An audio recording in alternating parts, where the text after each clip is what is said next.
جہاں ایک پارٹی سمجھتی ہے دوسری نہیں سمجھتی, پھر تو دینا پڑے گا آپ کو جہیز, ورنہ برباد ہو جائے گی بیٹی کی زندگی.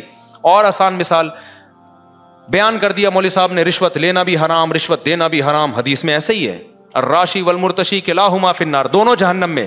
لیکن آگے حدیث کی تشریح میں جب آپ جائیں گے تو علماء نے لکھا ہے لینا دینا جب حرام ہے جب آپ کسی کا حق دبانے کے لیے دے رہے ہو رشوت.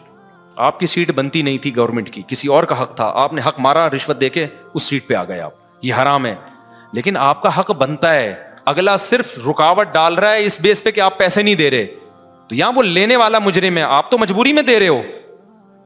نہیں آئی بات میرا خیال ہے سمجھ میں, آپ تو مجبوری میں دے رہے ہو بھائی, آپ دوسرے کا حق چھیننے کے لیے نہیں, اپنا حق لینے کے لیے دے رہے ہو.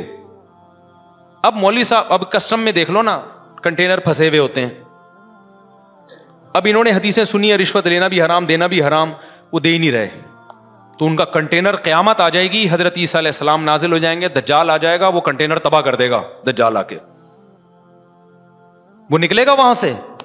ایسے موقع پہ کیا ہوگا؟ اب وہ مولوی صاحب نے خود تو بیان کر دیا رشوت لینا بھی حرام دینا بھی حرام, لینا بھی حرام دینا بھی حرام.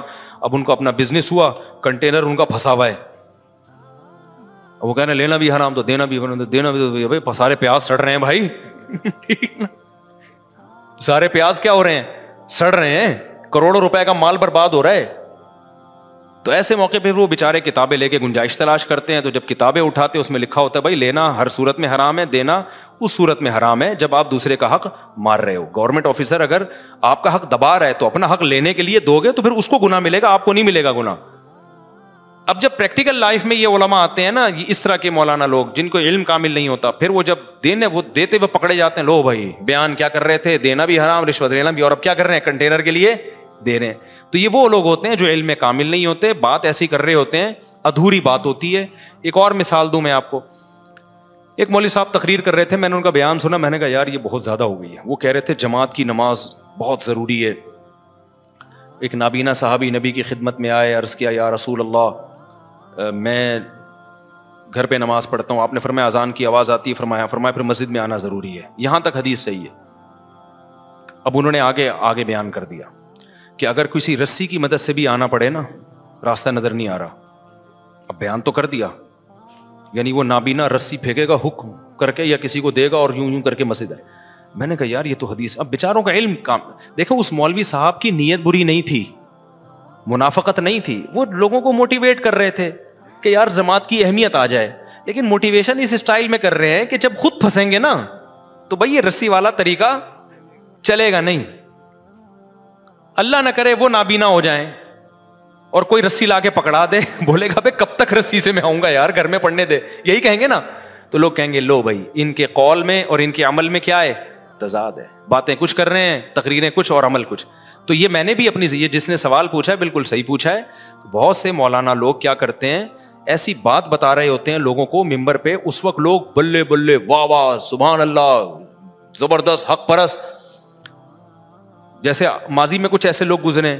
تو ایک اصول ضابطہ رکھو بھائی, ہم نے ریاست کو بچانا ہے بس, ایسی کی ہمیں شخصیتیں بعد میں, پہلے کیا ہے اسٹیٹ ہے ریاست ہے, ہماری پالیسی ہے اسٹیٹ پہ کمپرومائز نہیں ہوگا, بس پاکستانی ہے مسلمان ہے اس کے بعد ہم پاکستانی ہیں ختم. تو اس میں کبھی فوج کی مخالفت بھی ہوگی, کبھی حمایت بھی ہوگی. اگر آپ نے ایک ہی چیز کو درد سر بنا لیا تو پھر آپ پھنس جاؤ گے. تو خیر ملک میں ہوتا بہت الٹا سیدھا غلط ہو رہا ہے بہت کچھ, جو ابھی جو حالات چل رہے ہیں وہ کوئی اچھے حالات تھوڑی چل رہے ہیں.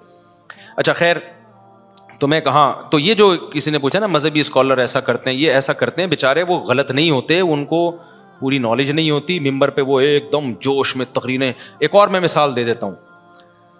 اب یہ جو حکومت کہتی ہے گیس پمپ مت لگاؤ, ایسا ہی ہے نا, کیا کہتے ہیں اس کو, جو سیکشن لگاتے ہیں نا, گیس ساری کھینچ لیتے ہیں بھائی, کمپریسر لگاتے ہیں اور ساری گیس کھینچ لیتے ہیں. یہ بالکل ایسا ہی ہے جیسے ایک زمانے میں نا, ہم جب چھوٹے تھے تو ہمارے امام صاحب نے مسجد میں ممبر پہ بیان کیا کہ پانی کی موٹریں مت لگاؤ. واقعی یہ اللیگل تھا. گورنمنٹ جو گھروں میں پانی دیتی ہے تو وہ جو موٹریں لائن سے سک کرتی ہیں نا, امام صاحب نے بیان کیا یہ غیر قانونی, واقعی غیر قانونی تھا, یہ حرام ہے, ناجائز ہے, اس سے پانی چوری کرنے کا گناہ ملے گا.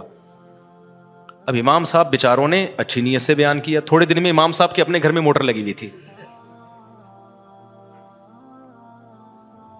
مجھے تو پتا تھا, میں نے بتایا نہیں لوگوں کو, اور یوٹیوب بھی نہیں تھا, وہ لوگ پی گئے. حالانکہ امام صاحب غلط نہیں تھے, نہ ان کی نیت چوری کی تھی, انہوں نے بیچاروں نے اپنے لحاظ سے صحیح بتایا. بات یہ ہے کہ موٹر تو لگانا انلیگل ہے. کیوں؟ وجہ اس کی ہے کہ جو پانی گھروں میں ڈیوائڈ ہو کے جائے گا, جب آپ لگاؤ گے تو سارا پانی تو آپ کھینچ لو گے. لیکن بات یہ کہ جب سب نے یہ انلیگل کام کر لیا, سب نے لگا لی, اب اگر آپ نہیں لگاؤ گے نا تو 2 قطرے بھی آپ کو نہیں ملیں گے. اب لگانا جائز ہو گیا, اس لیے کہ اب دوسرے کا حق دبانے کے لیے نہیں ہے, بلکہ اپنا جائز حق تو ملے بھائی. تو امام صاحب نے یا دائیں بائیں دیکھا, یار میری تقریر یوٹیوب تو ہے نہیں, کوئی ریکارڈنگ بھی نہیں ہے, پی گئے نا, چپکے سے لا کے گھر میں لگا دو. اب کوئی امام صاحب کو دیکھتا بولتا پہلے تقریر کر رہے تھے موٹریں لگانا حرام ہے, خود لگائی ہوئی ہیں گھر میں. تو وہ بیچاروں کو اس لیے ان کو چاہیے تھا کہ بھائی پوری نالج لیتے, اس کے سائڈ افیکٹ کیا ہوں گے, اس کے فائدے کیا ہیں, نقصانات کیا ہیں. گورنمنٹ تو بہت ساری چیزوں کو انلیگل کرتے کرتے خود ہی حکومتوں کے گھر میں, یہ جنریٹر جو ہم چلاتے ہیں گیس پہ, یہ بھی تو انلیگل ہے. ساری دنیا نے گیس کے جنریٹر لگائے ہوئے ہیں, تو یہ کون سا انلیگل ہے بھائی؟ آپ نہیں لگاؤ گے تو کیا ہوگا؟ اندھیروں میں, قبر کے اندھیرے آپ کو یاد آتے رہیں گے بیٹھ کے. تو یہ انلیگل ہے, لیکن گورنمنٹ اس کو انلیگل بنائے نا, پریکٹیکلی پکڑے لوگوں کو. بالکل اب یہ گیس میں بھی ایسا ہی ہو گیا ہے. مجھ سے لوگ پوچھتے تھے پرسنلی کہ بھائی گیس کا یہ جو کمپریسر لگاتے ہیں گیس کھینچ لیتے ہیں, گیس آج کل لوڈ شیڈنگ ہو رہی ہے نا, تو میں کہتا تھا یار انلیگل کام مت کرو. لیکن میں نے بیان میں نہیں کہا یہ, اس لیے کہ مجھے یہی خطرہ لگ رہا تھا کہ یار کل جو ہے نا سب لگائیں گے تو پھر میرا بیان یہ لوگ چلائیں گے. میں نے ابھی تک نہیں لگایا, میرے ان 3 گھروں میں کہیں بھی نہیں ہے وہ, تو 4 گھروں میں 3 تک وہ عادت پرانی ہو گئی ہے نا. تو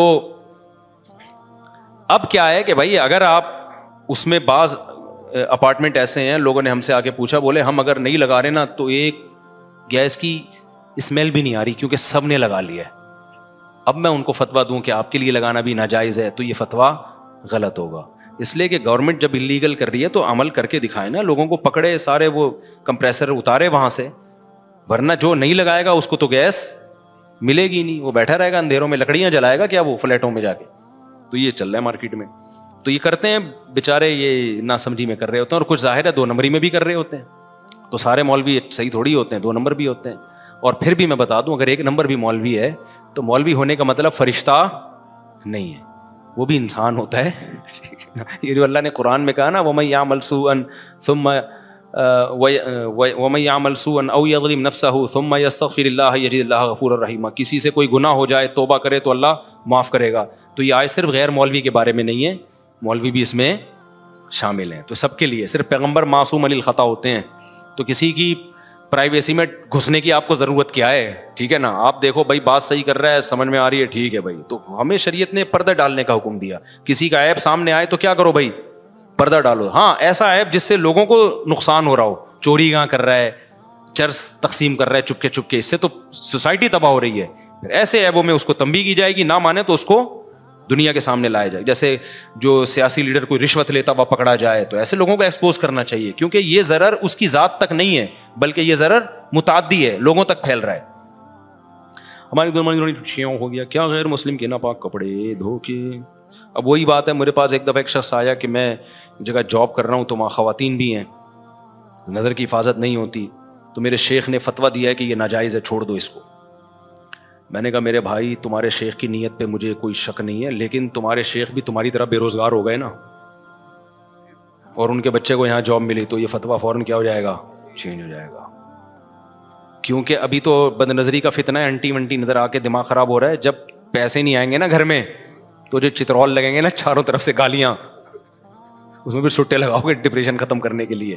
تو اس کا حل یہ ہے کہ نظر کی حفاظت کرو, کوئی ضرورت سے بات کرنی پڑتی ہے تو بات کر لو, اپنی بہن سسٹر کہہ کے ایک بات یاد رکھو, جن کا بھی لڑکیوں سے واسطہ پڑتا ہے بہن کہنا سیکھ لیں اس کو, 99% مسئلہ یہاں سے حل ہو جاتا ہے. بہن کیا حال ہے, آپ وہ بہن سے ہی شروع کیا کرو, تو دیکھو پھر وہ لائن ہی نہیں مارے گی. بہن بول دیا نا تو آدھا سے زیادہ مسئلہ یہاں. اور بولتا نہیں ہے, شرارتی آدمی, دل میں چور ہوتا ہے اس کے, وہ زہر کا پیالہ پی لے گا, اس کے منہ سے بہن نہیں نکلتا. تو بہن کہنا سیکھ لو.